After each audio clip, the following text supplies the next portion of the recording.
അപ്പൊ കാഴ്ച നമ്മൾ കമന്റ് ബോക്സിൽ കാണുണ്ടായി നിങ്ങൾ രാജ്യത്ത് നിന്നും മറ്റു രാജ്യത്തേക്ക് പോകുമ്പോൾ നിങ്ങൾ കപ്പലിലൊക്കെ എങ്ങനെയാണ് നിങ്ങൾ വഴി കാര്യങ്ങളൊക്കെ കണ്ടുപിടിക്കണം എന്നുള്ളത്. അപ്പോൾ കപ്പൽ വഴി കാര്യങ്ങളൊക്കെ കണ്ടുപിടിക്കുക പറയുന്ന പേര് നമ്മൾ പാസേജ് പ്ലാൻ പറയും. അതിലേക്ക് കടന്നു കഴിഞ്ഞാൽ ഒരുപാട് പറയാനുണ്ട്. പക്ഷെ നമ്മളെ വീഡിയോ കാണുന്ന ഒരുപാട് സാധാരണക്കാരാണ്, അവർക്ക് മനസ്സിലാവുന്ന രീതിയിൽ ചെറിയ രീതിയിൽ ഞാൻ അവതരിപ്പിച്ചു തരാം. ഓരോ രാജ്യത്തും ഓരോ മാപ്പുകളുണ്ട്. അതായത് നമ്മുടെ സാമൂഹ്യശാസ്ത്രമൊക്കെ പഠിച്ചിട്ടുണ്ടല്ലോ, ഗ്ലോബ് അതുപോലെ മാപ്പ് കാര്യങ്ങളൊക്കെ. അപ്പൊ ആ മാപ്പ് കാര്യങ്ങൾക്കൊക്കെ ഓരോ മാപ്പിനും ഓരോ നമ്പറുകളുണ്ട്. ഓരോ രാജ്യത്തിനായിട്ട് നമ്പറായിട്ട് വേർതിരിച്ചിട്ടുണ്ട്. അപ്പോൾ ആ നമ്പറുകളും കാര്യങ്ങളൊക്കെ നമ്മൾ ഈ ചാർട്ട് കാറ്റലോഗ് ബുക്കിലാണ്, ഈ ബുക്കിനെ പറയുന്നതാണ് ചാർട്ട് കാറ്റലോഗ് ബുക്ക്. അപ്പോൾ നമ്മൾ ആദ്യം ചെയ്യേണ്ട കാര്യം, നമ്മൾ ഏത് രാജ്യത്തേക്കാണോ പോകുന്നത് ആ രാജ്യത്തിന്റെ കടലെടുക്കുക, കടലിന്റെ പേരെടുക്കുക. ഇപ്പോൾ നമ്മളൊരു എക്സാമ്പിൾ പറഞ്ഞുതരാം. അതായത് ഗൾഫ് ഓഫ് ഒമാൻ, അതാണ് ഒരു കടലിന്റെ പേര്.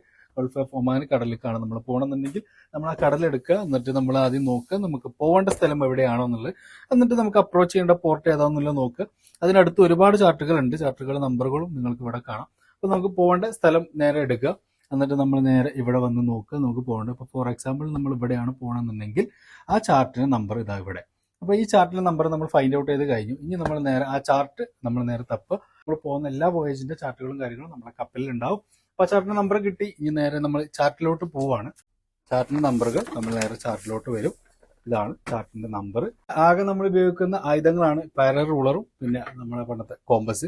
അപ്പോൾ ഈ സ്കൈലിന്റെ പേരാണ് പാരൽ റൂളർ. ഇത് യൂസ് ചെയ്യണത് ഞാൻ സിമ്പിൾ ആയിട്ട് ജസ്റ്റ് കാണിച്ചു തരാം. ഇതിൽ ഒരുപാട് ഭൂമധ്യരേഖ മറ്റേ രേഖകളൊക്കെ ഉണ്ട്. അപ്പോൾ ഏതെങ്കിലും നല്ല കറക്റ്റ് ഒരു രേഖയിൽ കൊണ്ടുവന്ന് വെക്കുക. പിന്നെ ആ രേഖയിൽ കൊണ്ടുവന്ന് വെച്ചാൽ അങ്ങോട്ടും ഇങ്ങോട്ടും ഇളകരുത്, കറക്റ്റ് ആയിട്ട് പിടിക്കുക.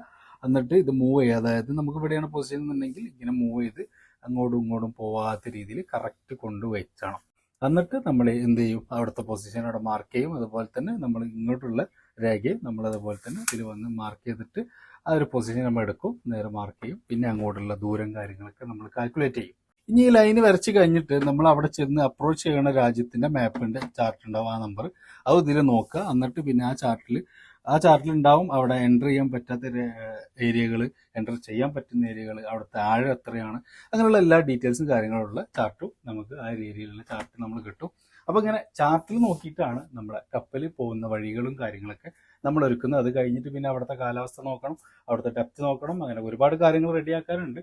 എന്നാലും ചുരുക്കി പറഞ്ഞാൽ നമ്മളൊരു രാജ്യത്ത് നിന്ന് മറ്റൊരു രാജ്യത്തേക്ക് പോകുമ്പോൾ ഒരു വഴി ഒരുക്കുന്ന ചെറിയൊരു രൂപമാണ് ഞാൻ നിങ്ങൾക്ക് ഇവിടെ കാണിച്ചത്. അപ്പോൾ ഈ വീഡിയോ നിങ്ങൾക്ക് ഇഷ്ടപ്പെട്ടു എന്നുണ്ടെങ്കിൽ മറക്കാതെ ഈ ഒരു സാധനം തരാൻ മറക്കരുത്. അപ്പോൾ ഏറെക്കുറെ it's me Rashiq the sailor. Bye bye.